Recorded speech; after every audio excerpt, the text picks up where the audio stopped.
I heard it before I understood what I was hearing. Not a footstep.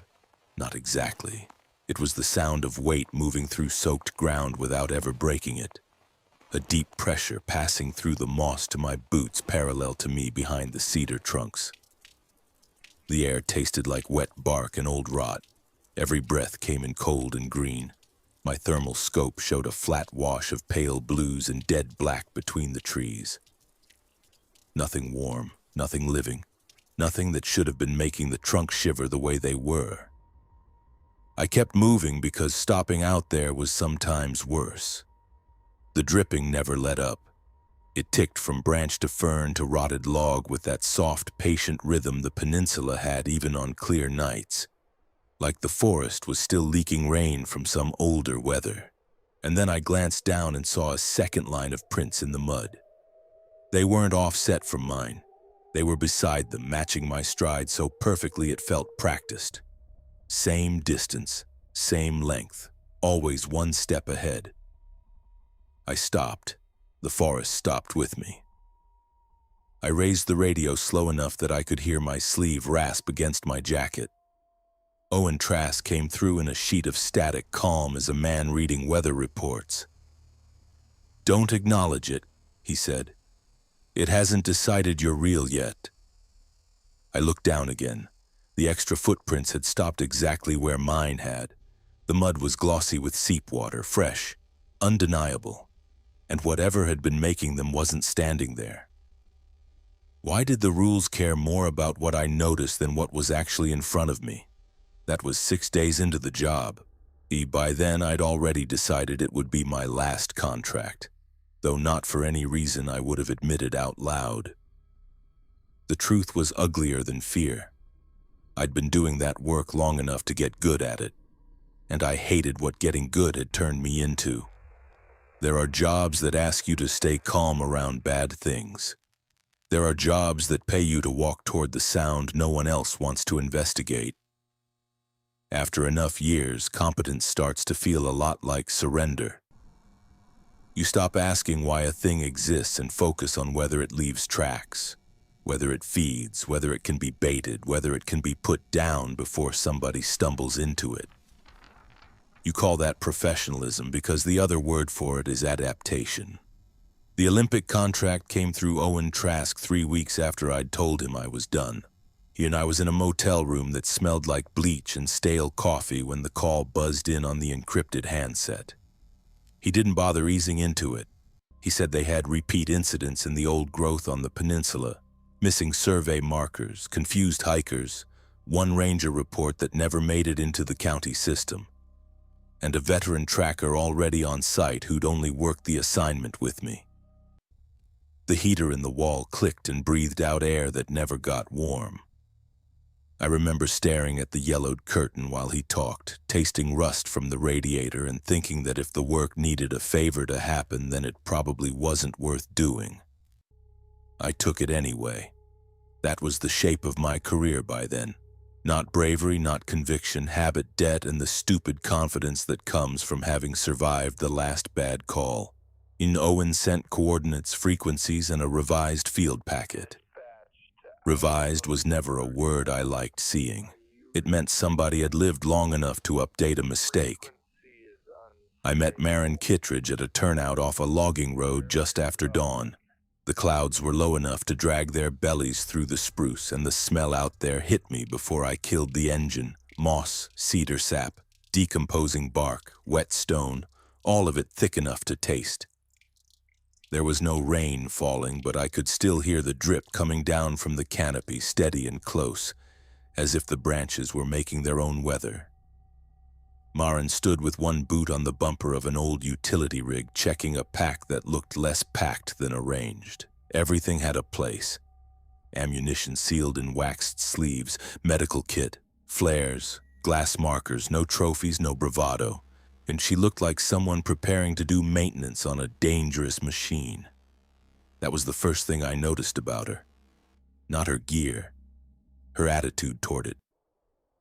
Most hunters I knew talked about kills even when they pretended not to.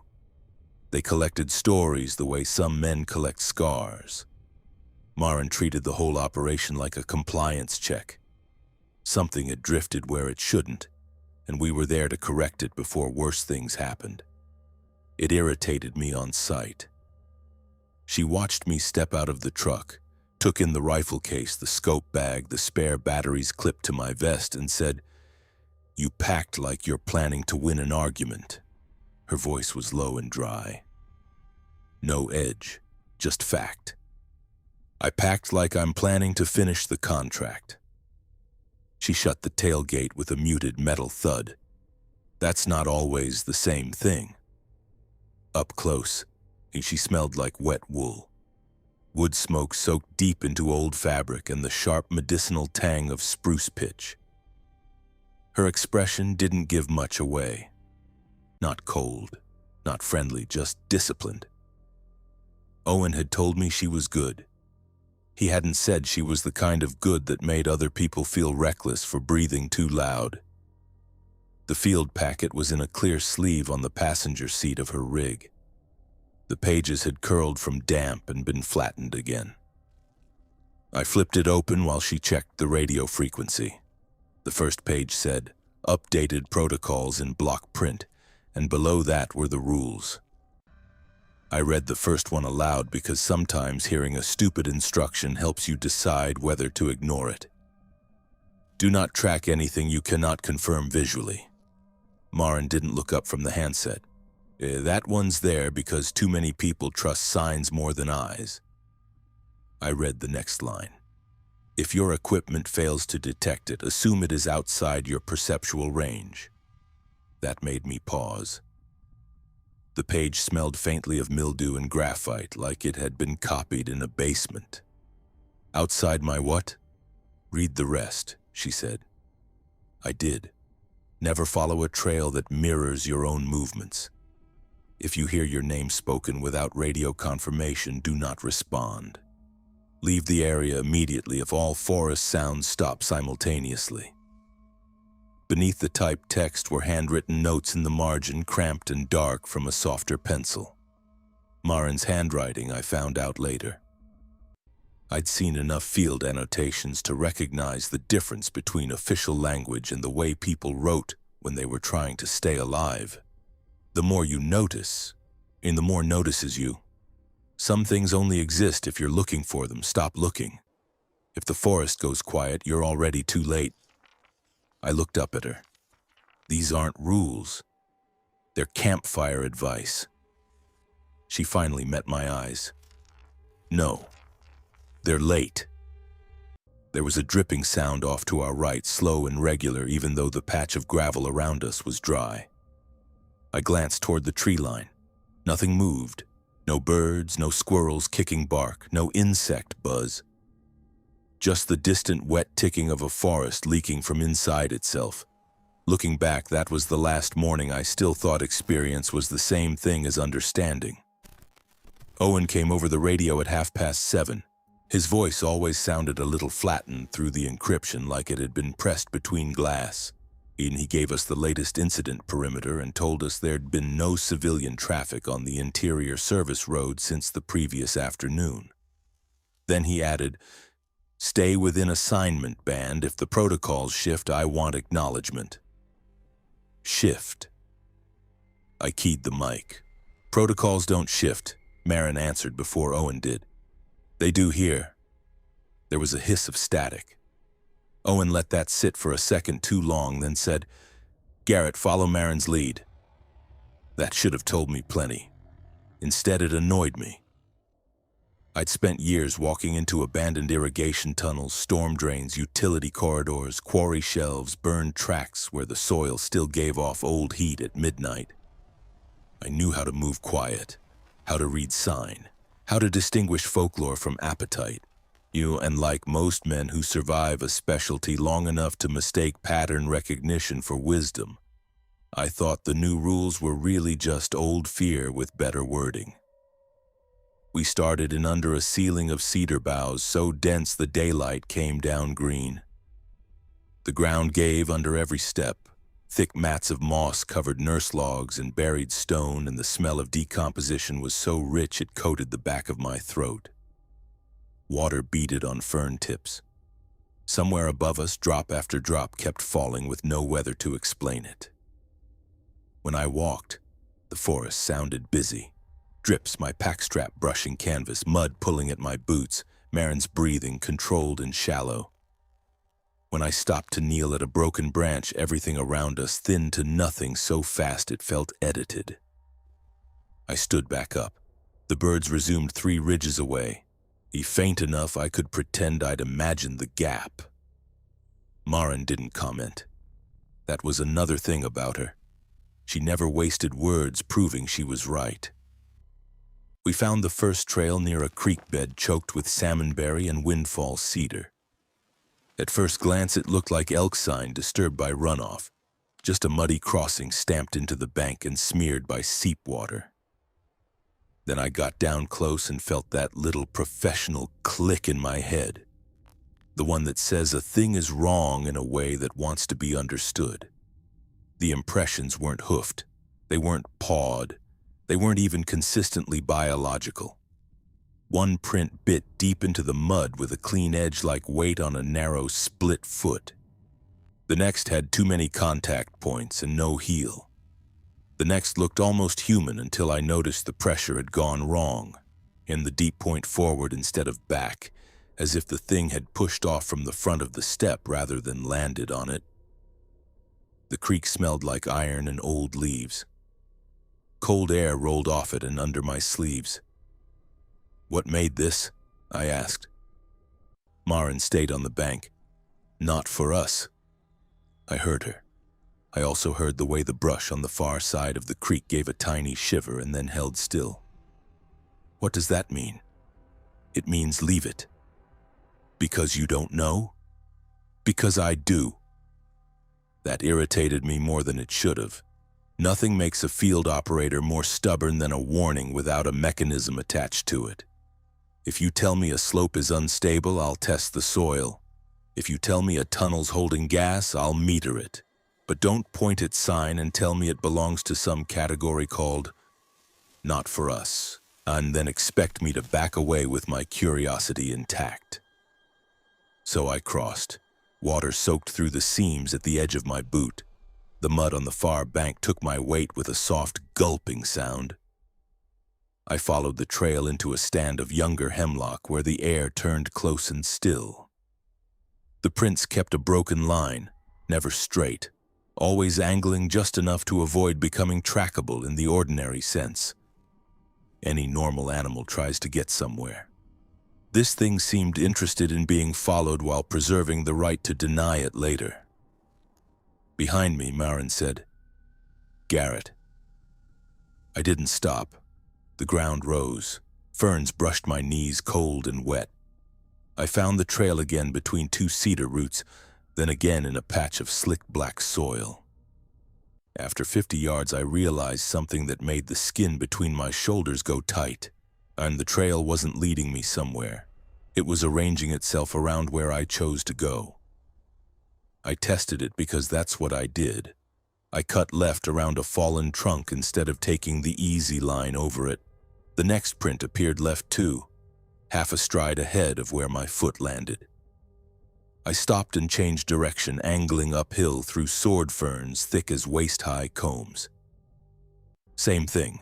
The line of impressions bent with me, never crossing my path, always anticipating it by 1 step. Not prediction. Mirroring. The air had that saturated smell of wet bark mashed under pressure, and through it I could still hear the slow, impossible dripping. Marin came up beside me without sound. She didn't look at the prints directly. She looked at my boots. Then she reached into a side pouch, took out a rag already dark with mud, and knelt to smear my tread pattern until the edges blurred. "What are you doing?" "Breaking the conversation?" I almost laughed. Almost. "It's tracks." "No." She stood. "It's agreement. Stop giving it clean information." That was the first time the job shifted under my feet. Not because I believed her. Not yet. Because some part of me, the part that had stayed alive in worse places than that forest, recognized that she wasn't improvising. She was responding to a known behavior. I asked, "What happens if I keep following?" She shouldered her pack. "Depends what layer it's trying to reach."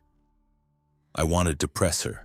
I wanted terminology and classification and a chart I could hate. Instead, I looked down again. The mirrored prints had ended the moment she ruined my tread. Nothing had walked away from them, and the mud simply held the last wrong impression, and then nothing after it, like a sentence cut off in the middle. That detail seemed minor at the time. I've thought about it every day since. We pulled back to a ridgeline just before noon. The forest opened enough there for a little wind to move through the higher branches, and for the first time in hours I heard real ambient sound, distant raven calls, the hiss of needles rubbing together, the soft knock of dead twigs somewhere deeper in the draw. Maren used the stop to swap radio batteries. I used it to unpack my thermal scope, partly because I wanted to clear my head and partly because I didn't like any problem I couldn't instrument. Gear gives you a language. Even bad readings tell you what kind of lie the world is using.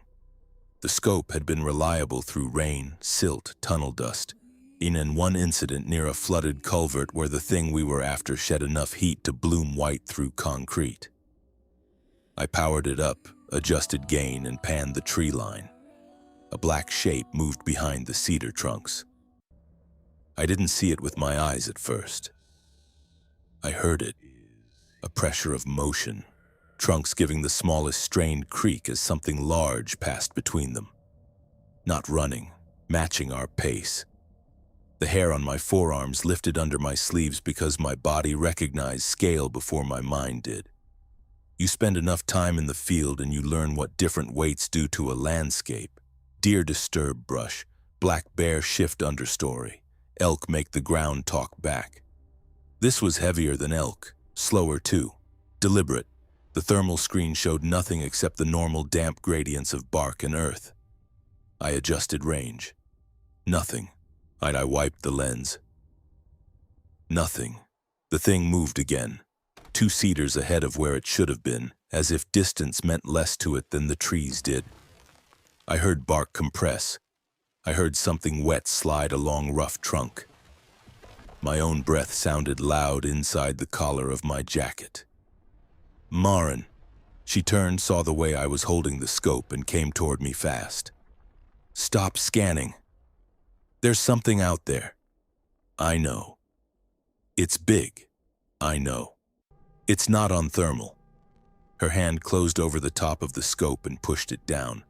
Not rough, but with absolute intent. "That's why you stop." The radio crackled before I could answer. Owen's voice came through with that same maddening calm. "Confirm equipment failure." "It's not failure," I said. "I've got audible movement and 0 heat." "Something's pacing us." "Then assume it's outside your perceptual range," he said. I stared at the radio like that sentence might rearrange itself into English if I got angry enough. The forest smelled suddenly colder, if cold can have a smell, a mineral wetness like stone lifted from black water. Somewhere to the left a branch flexed and settled. The scope screen went pale against my glove. Maren said quieter now. "Detection works both ways here." "What does that even mean?" "It means if you force a way of seeing that doesn't belong to you, you stop being the only one doing the seeing." I wish I could say I understood her then. I didn't.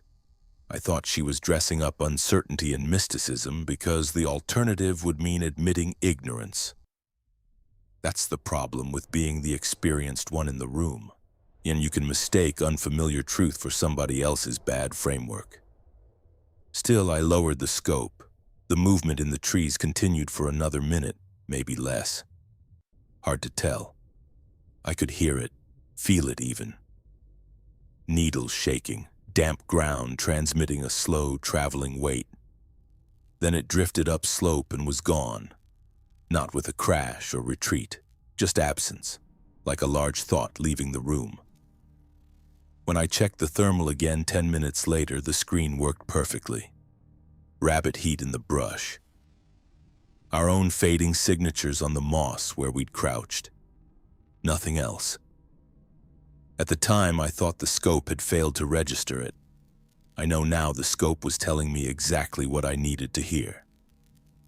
We kept moving because that's what work does. It turns revelation into logistics. You note, adjust, continue.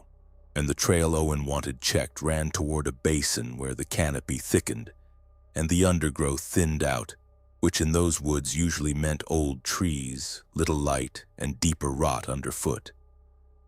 The smell changed before the sound did. Less green, more open compost, wet wood splitting from the inside, the sweet, sick note of mushrooms pushing through decay. My gloves came away dark every time I steadied myself on a trunk. Maren slowed. I noticed because her pace had been so even until then. She raised one hand without looking back, 2 fingers low by her thigh. Not stop. Ready. Then the forest cut out. Not gradually. Not the way wind drops or birds flush from a distant branch. 1 second there was drip, needle hiss, my own jacket whispering against itself. The next there was nothing, no water, no insects, no branch movement. And the silence wasn't just quiet, it had pressure. It sat against my ears and flattened the air around my face until swallowing felt too loud. Maren froze in the middle of a step. I saw the muscles in her jaw lock. We stood there breathing in a world that suddenly made no room for sound. I started to turn in a slow circle because silence like that has causes. Weather front, predator, mechanical interference if you're unlucky and near the wrong infrastructure. My mind went where it always went, toward explanation, toward source. There had to be one. Maren's hand snapped out and caught my sleeve. She didn't squeeze. She didn't need to. "Back away," she whispered. I barely heard it. The silence ate the edges of her voice. "What is it?" Her face had gone colorless beneath the green light filtering through the canopy. And don't make me say it here. That should have been enough. It wasn't. I took 1 step to the side, angling for a better line between the trunks. Something moved at the edge of my vision, not ahead of me, around me, a distortion thin as a body turning sideways between trees. Darker than the shadows and somehow flatter than the bark behind it. I whipped my head toward it and found nothing except cedar furrowed with wet moss. When I looked away again, there it was, 3 trunks deeper, crossing the gap where my peripheral vision was weakest. The thing only existed in the part of sight human beings aren't meant to trust. The scalp-tightening fear that came with that wasn't panic. Panic is hot. This was colder, more professional. The moment when expertise realizes it has no category ready and starts building one too late. Maren tugged once on my sleeve. Heel first, she stepped backward without turning her back on the trees. I copied her. The moss gave under my boots with no sound at all. No squelch, no brush drag. Even the radio seemed to understand and stayed dead. The shape shifted again in the corner of my eye. This time I caught one new detail before it vanished.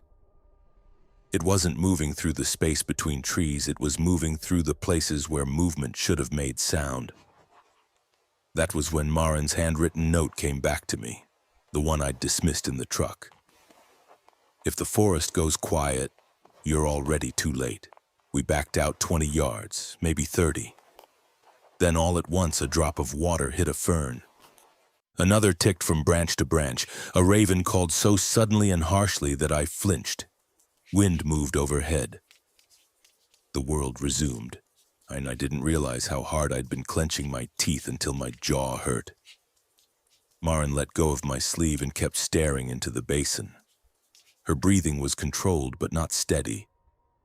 There was a difference. That's its edge. Whose edge? She wiped rain that wasn't rain off the side of her face. Something that hunts by subtraction. I looked back at the basin, but in normal sight it was only trees, rotted logs, filtered light, and the glistening skin of a forest too wet to burn. "You expect me to work with that explanation?" "No," she said. I expect you to survive it. That was the last moment I could have walked away and been fine or fine enough to pretend. We made camp in a service shelter before dark, one of those old maintenance structures built on pilings with a tin roof and one wall half gone to rot. The place smelled like cold ash, mouse droppings, and soaked timber. Owen had already approved the position over radio because it sat just outside the most recent report perimeter. I didn't like staying inside the assignment band overnight, but hiking out in fading light through unfamiliar old growth wasn't smart either. Monster hunting sounds dramatic when people say it. Most of the work is angles and bad sleep. The rainless dripping continued after sunset. It came off the roof, off the branches, off things I couldn't identify in the dark. The sound should have been relaxing. It wasn't, because every time it paused, even for a second, I found myself listening for what might fill the gap. Maren lit no fire. She ate cold and checked the tree line through the doorway every few minutes, not searching for shapes exactly, and more like verifying the forest hadn't started paying attention in a new direction. I cleaned my rifle by headlamp. The oil smell cut through the moss and rot for a little while. Familiar work, familiar motions. It helped until I asked the question I'd been carrying since the creek. What did you mean by layer? Maren sat with her back to one support post, radio in her lap. The light touched one side of her face and left the rest in green dark. I meant what Owen should have told you before he asked you to come out here. He told me enough. No.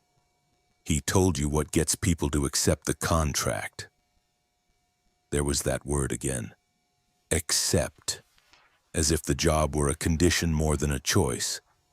She took the field packet from her pack and opened it to the rules page, the paper whispering dry over her glove despite the damp air. And you think these are warnings about creatures. They aren't. They're warnings about overlap. I kept my voice flat. Explain overlap. Human beings live in one perceptual band. Call it a layer if you need a simple word, not because we're special, because that's the range our senses evolved to manage. Most things in these woods exist either within it, near it, or across it. Usually that separation is enough. We hear only what belongs close to us. We see only what can afford to be seen by us. Predators do the same with prey. Boundaries hold. A drop of water landed somewhere behind the shelter, slow and heavy. And when they don't, I asked, then somebody notices what shouldn't have been noticed. That creates a bridge. I didn't answer right away because something in the phrasing bothered me. Not the content, the grammar. Somebody notices, not something appears.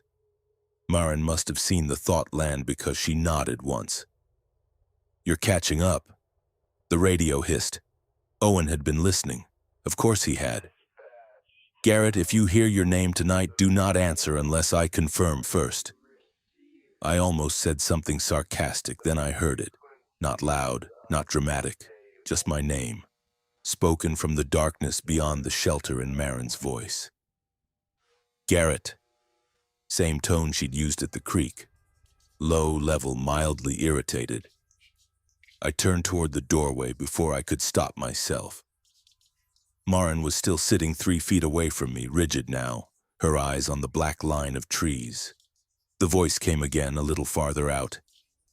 Garrett, over here! The sound of it did something worse than fear. It folded familiarity into the night. Every hunter knows mimicry exists in nature. Birds do it. Mammals pick up patterns, but this wasn't copying sound. It was copying relationship. The exact amount of impatience in her tone. The shape of a person who expected me to listen. My tongue touched the back of my teeth. One word. That's all answering takes. Owen's voice snapped over the radio. No confirmation, no response. The thing outside fell silent. Then after a pause long enough to feel intentional, it tried again in Owen's voice. Garrett, confirm your position. The encryption rasp wasn't there. No radio static, just a cleaner version of him, as if the forest had heard a broadcast and improved the recording. Every hair on my arms lifted. Marin said very quietly, "Names are coordinates." The smell outside had shifted. Damp rot still, but threaded now with a faint mineral odor like wet stone struck together in the dark. I listened harder than I should have, and that was my mistake. Because beneath the copied voices I heard something else. Not breathing, not footsteps. Tiny clicks, irregular and close together like bark settling under sudden cold. It spoke my name a third time, not in either of their voices, in mine, not perfect. The cadence was wrong. The little exhale before the second syllable was missing, but it was close enough to make my stomach turn. We did not answer. After a long minute, the dripping resumed from the branches, and with it came distant night insects and the relief of ordinary sound. The thing had moved on, or retreated, or lost interest. I didn't sleep. Neither did Marin. We sat in the smell of wet timber and radio battery heat until dawn worked a gray seam under the cloud cover. I still hear that imitation sometimes, and it never gets the breathing right. The next day was when Marin finally stopped rationing the truth. We were moving along an abandoned maintenance spur lined with salal and old blowdown, the ground slick with rotting needles, when she said, "You want categories, fine." She knelt in a patch of black mud and drew 3 rough bands with the tip of her knife. Water seeped immediately into the grooves. Closest to us are the things that borrow, footsteps, voices, shapes at the edge of sight. They don't always want flesh. Most of them want acknowledgement because acknowledgement drags them upward. She tapped the first band. Past that are the heavy movers, you hear them. Sometimes you feel them in bark and root. They don't need to be seen by us and usually aren't. They pass through our range when they follow something else. Second band. Yeah, and then there are the silencers. Apex for this region as far as I know. Not because they're biggest, because they can collapse a local field of sound and attention. When they're feeding, everything nearby goes still. Third band. I crouched opposite her, smelling wet earth and iron. And that's it? 3 layers, 3 species? Marin actually smiled at that, though there was no humor in it. No one knows how many. Those are just the ones most likely to brush human perception without fully crossing. There are others above them. Maybe below. There are things that hunt the borrowers. Things the heavy movers avoid. Things the silencers clear space for. The knife tip scraped mud softly. This place isn't haunted, Garrett. It's occupied. That word stayed with me. Occupied meant rules. It meant relationships. And it meant there was a system older and more stable than the people pretending to manage it. As we moved on, I started seeing interactions I would have ignored before. A run of mirrored prints ended abruptly beside a patch of moss flattened in an oval too broad for any animal I knew. No struggle, just absence. Further upslope, a cedar trunk showed a long wet smear higher than my shoulders, and below it the understory had been disturbed in tight spirals, as if something small had broken apart trying to leave a place faster than the place would allow. We found no bodies, no blood, no obvious kill site. But the patterns were there if you stopped looking for a single culprit and started looking for a food web. That's what broke me open more than any one encounter. Not terror. Scale. I'd spent years taking contracts under the assumption that every anomaly was an incident, a discrete failure in the normal world, an outlier, a rogue organism, something that had slipped in from elsewhere or gone wrong in isolation. But out there on the peninsula, with damp rot in my lungs and the endless drip-tapping time over our heads, I saw the shape of a layered ecosystem operating right beside humanity and mostly through it. Not hidden by distance, hidden by calibration. Every species occupying a sensory tier, every contact event a brief overlap, Every so-called hunt really a response to spillover between bands. Maren noticed the change in me before I spoke it. "There it is," she said. "What?" "The moment people realize the woods don't revolve around us." I looked into the trees, into the filtered green dimness and black hollows under root masses, and said the only honest thing left. "Then what are we doing here?" She didn't answer right away. The radio on her vest gave off a faint, warm plastic smell from the battery pack. Somewhere ahead, water dripped into a hollow log with a patient, clock-like plink. "Maintenance," she said at last. I thought she meant the trail, the perimeter, the usual euphemisms institutions use when they don't want to admit violence. I was still thinking too small. We reached an old survey cache that afternoon, a metal box half sunken beside a stump and draped in moss. Owen told us to check it for updated documentation. That, more than anything, should have warned me. Field changes in the middle of an active assignment mean someone in dispatch knows the situation has already moved beyond the briefing. Inside the cache were spare batteries, water tabs, flare cartridges, and a sealed envelope with my name written across the front in Owen's block letters. The paper was damp at the edges and smelled faintly of oilskin. I opened it while Maren kept watch on the tree line.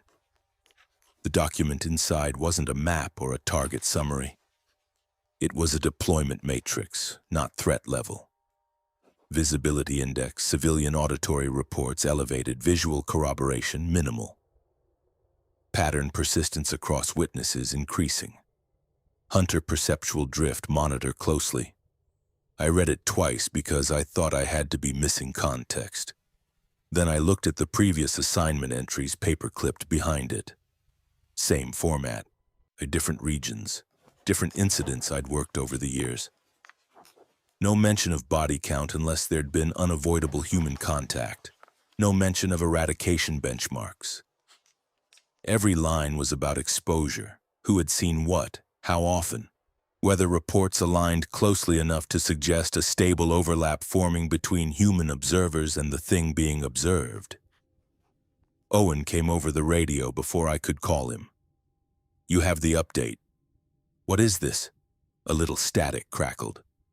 "Assessment." "No, it's audience tracking." Maren said nothing. That told me more than if she'd started arguing. The forest around us smelled suddenly ranker, mushroom sweet over black soil, and the drip from the canopy seemed louder for a few seconds, as if the woods were leaning in. I keyed the radio so hard my glove squeaked on the casing. You told me we were here to neutralize crossings." "You are," Owen said. "Then why are the metrics about witness density?" "Because witness density is the crossing. I don't know if anger has a smell, but if it does, it must be close to hot copper in the mouth. I tasted it then." "Say that again." "When something in the ecosystem enters human awareness consistently enough to stabilize," Owen said, calm as ever, "it doesn't just become visible, it becomes available. To us, yes. Also to anything that keys off our attention. The boundary starts behaving differently around it. That's when we deploy." I looked at Maren. She still wouldn't meet my eyes. "So the rules change based on what I notice," I said slowly, hearing the answer to that first impossible question assemble itself in a voice that no longer felt like mine. "Because my noticing changes the boundary." "Yes," Owen said, simple as weather. The betrayal in it wasn't that they'd lied. Not exactly. It was that they'd told the truth in a smaller shape. One I could work inside. Hunt the threat. Protect the public. Standard containment language. What they hadn't told me was that the protocols were never written primarily to keep hunters alive. They were written to keep us from making the ecosystem unstable. To stop us from pulling things across tiers by staring too hard, tracking too far, naming too cleanly. We weren't exterminators. We were regulators.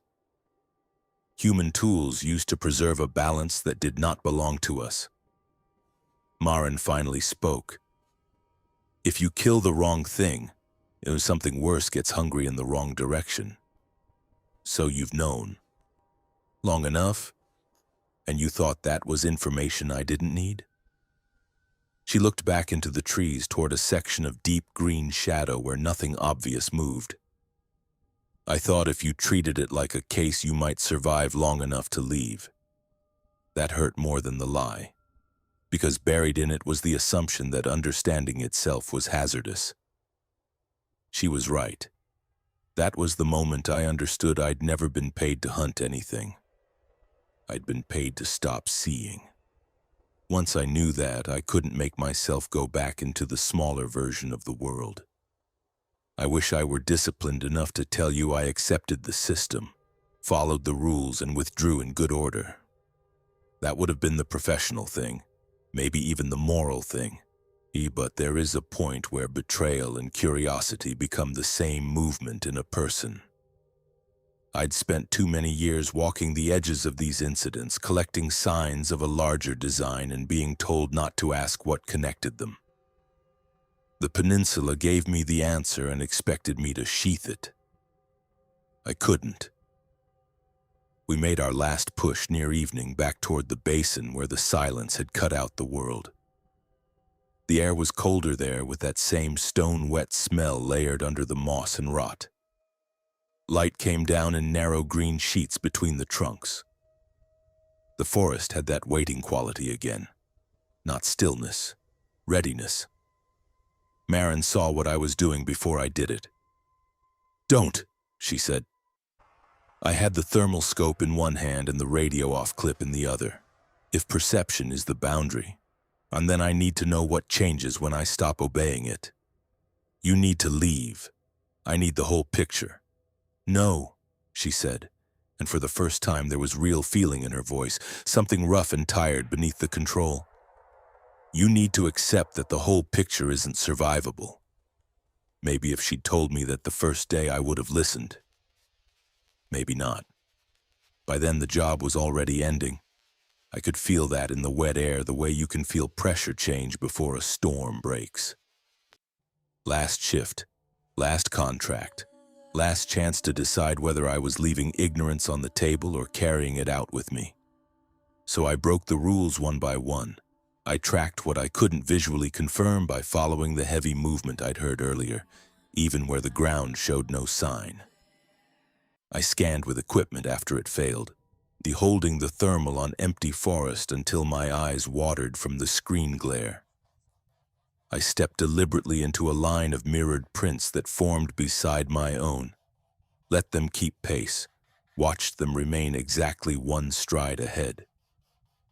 When the woods whispered my name from deeper in the trees, first in Owen's voice, then mine, then something halfway between, I turned toward it instead of away. And when the basin ahead went silent all at once, swallowing drip, wind, cloth rustle, even the blood noise in my ears, I kept walking. The effect was immediate, not dramatic. Worse than dramatic, coherent. Once I forced myself to observe everything I could, the forest stopped behaving like a series of isolated phenomena and became one moving system. The mirrored footsteps were the first to clarify.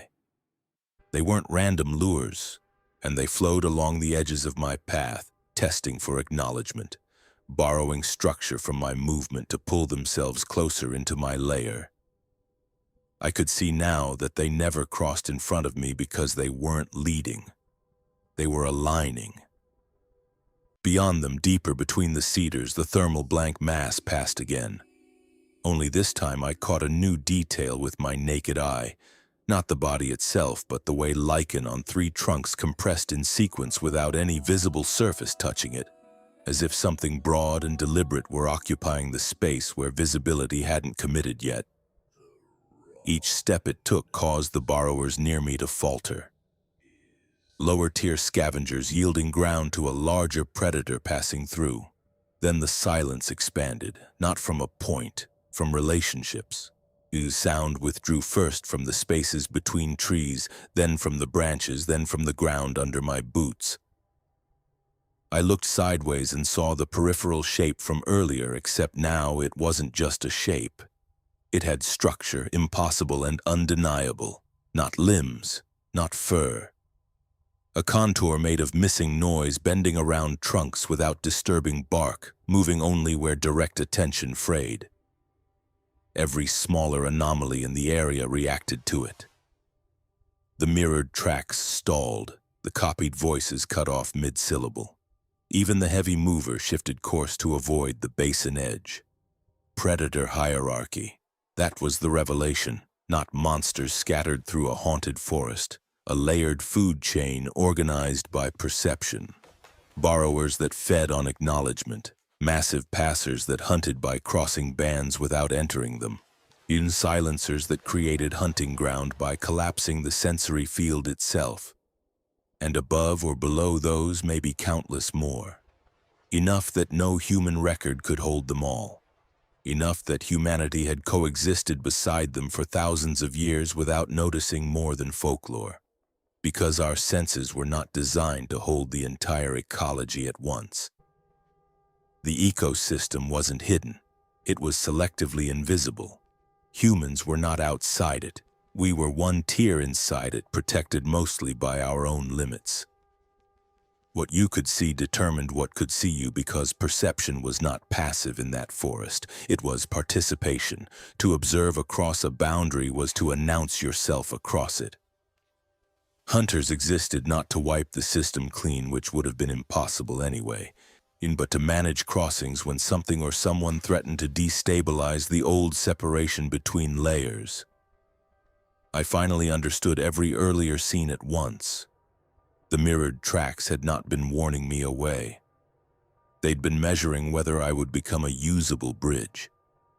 The thermal scope hadn't failed. It had preserved my ignorance by refusing an impossible overlap. The silent zone hadn't been a haunting.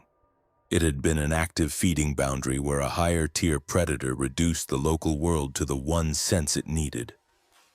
And the voices, God, the voices were not just mimicry. They were keyed to familiarity because recognition itself was a ladder. By forcing myself to see, hear, and answer the logic of all of it at once, I'd stepped outside the normal human tier. The forest noticed. Everything noticed.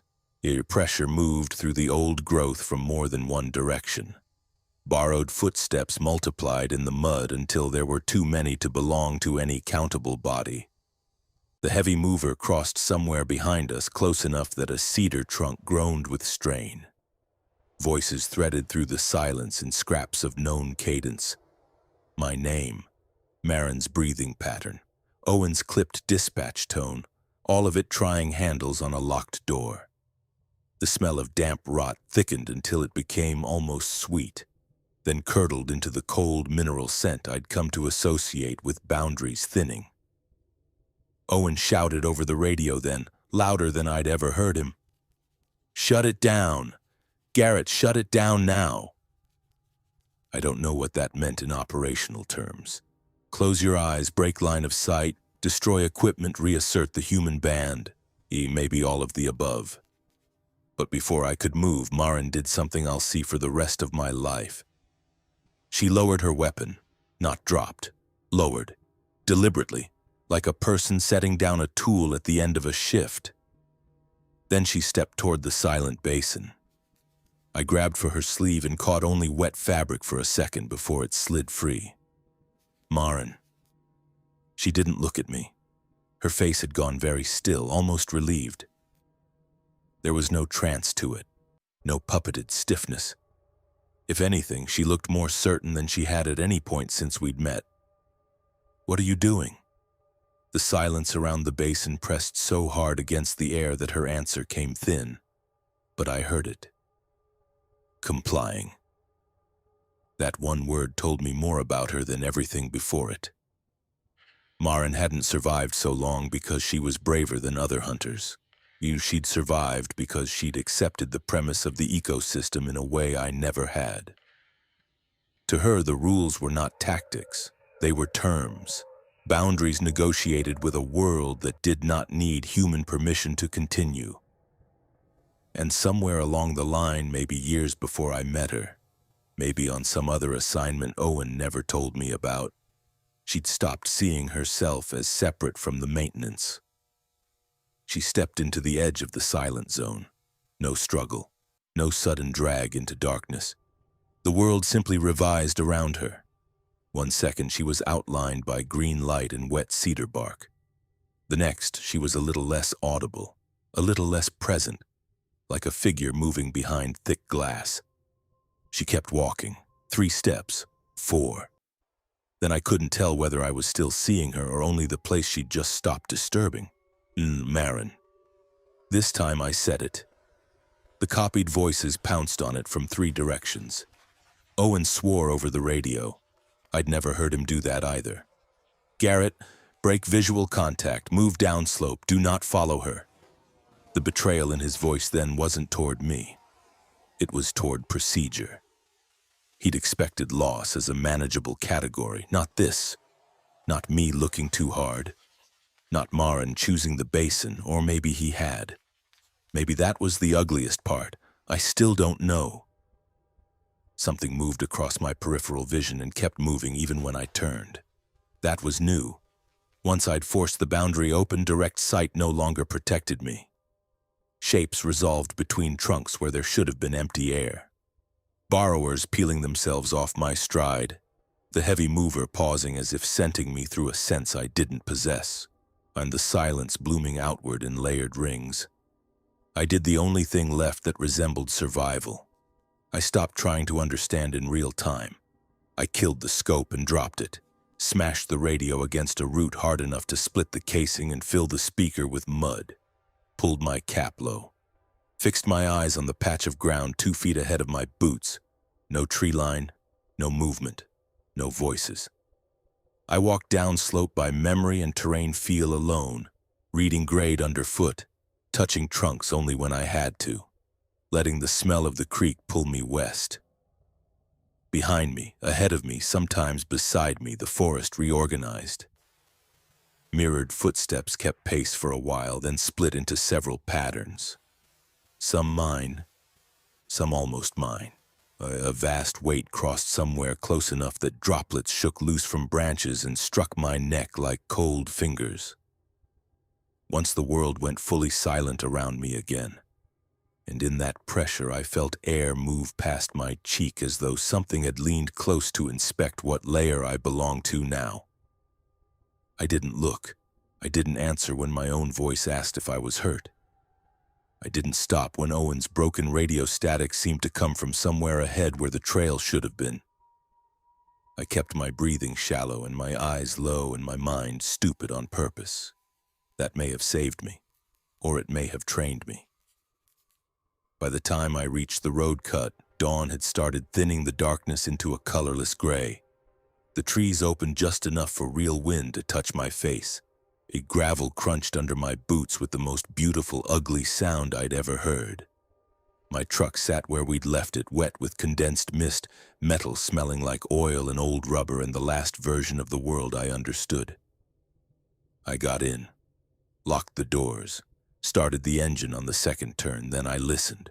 No birds, no wind through the alder at the edge of the pullout, no ticking drip from the branches. The silence had followed me out. Not the total crushing silence of the basin. This was thinner, domestic almost. The sound of a world continuing visually while withholding its ordinary proof. I sat there with my hands on the wheel, engine idling, heater blowing dust and cold air, and waited for the woods to resume being woods. They didn't. I drove anyway. The road off the peninsula twisted through wet timber and low cloud, and the further I got from the assignment band, the more things should have normalized. Traffic noise, gulls near the water, gas station music leaking from a doorway. Human layer reasserted by density and routine. Instead, everything arrived half a beat wrong, as if the sound came through after the image or not at all. People at a roadside stop moved their mouths and laughed over paper cups while I heard only the hiss of tires in the wet. A dog barked inside a fenced yard, and I saw the force of it in the throat before the sound reached me. thinned and delayed. The world was still there. I just wasn't lined up with it the way I used to be. Owen called the backup line 3 times before I answered. His voice, when I finally picked up, carried the stale electrical smell of the truck cabin and the ache of no sleep. "Yun report." I kept watching a crow hop along a guardrail without hearing its feet touch metal. Marin's gone. Silence on the line. Actual silence this time, not the forest kind. Human hesitation. Then he said, "Understood." That was all. No demand for coordinates. No argument about retrieval. No promise to send another team. Just understood, as if there were already a box on a form for what had happened to her. I asked him the only question left that mattered. Did she know? Owen took too long. She knew more than most. Did you send me there because of that? Another pause. Radio compression flattened his breath. I sent you because you were still good enough to leave. I hung up on him. I never took another contract. I never answered another encrypted call. I sold or burned what gear I could stand to touch, except for one handheld radio I keep with the battery out in a drawer I never fully close. Some habits don't vanish cleanly. I moved east for a while because I thought dry country might help. It didn't. Silence travels better than weather. People assume quitting a job like that means nightmares, flinching at shadows, becoming a man who tells wild stories in bars. It wasn't like that. The real change was smaller and much harder to explain. Knowledge reshaped my reflexes. I check rooms by sound before I trust the light in them. I notice when ambient noise stops all at once instead of fading naturally. If someone says my name from another room, I wait for a second confirmation even when I know exactly who's home. And when I walk alone, especially at dawn or in any place where the ground holds moisture, I never look down right away if I think I hear another step keeping my pace, because I still don't know what happened in that basin. Not completely. I don't know whether Marin Kittredge offered herself to the system she believed in, or whether belief was simply the last stage of being recruited by it. I don't know if Owen Trask was managing a necessary balance or feeding skilled people one by one into a machine older than humanity's language for predators. And I don't know whether getting out that morning meant escape or reassignment. What I do know is this. The hidden world never needed to reveal itself. It only needed me to notice enough of it to stop belonging entirely to my own lair. Sometimes the silence comes in grocery stores and motel parking lots at red lights before dawn. It doesn't last long. A few seconds. Long enough for fluorescent hum to vanish, for traffic to turn mute behind glass, for my own breath to sound like it belongs to someone standing too close. In those moments I can feel the old growth again. Cold, damp air at the back of my throat, the taste of decomposing cedar, the patient drip from branches that aren't above me anymore. Then the world slides back into place and people keep talking and shopping and checking their phones, never realizing anything paused. I realize. And every now and then when the ground is soft and I'm tired enough to forget myself, I hear another footstep fall just ahead of mine. I still don't look down,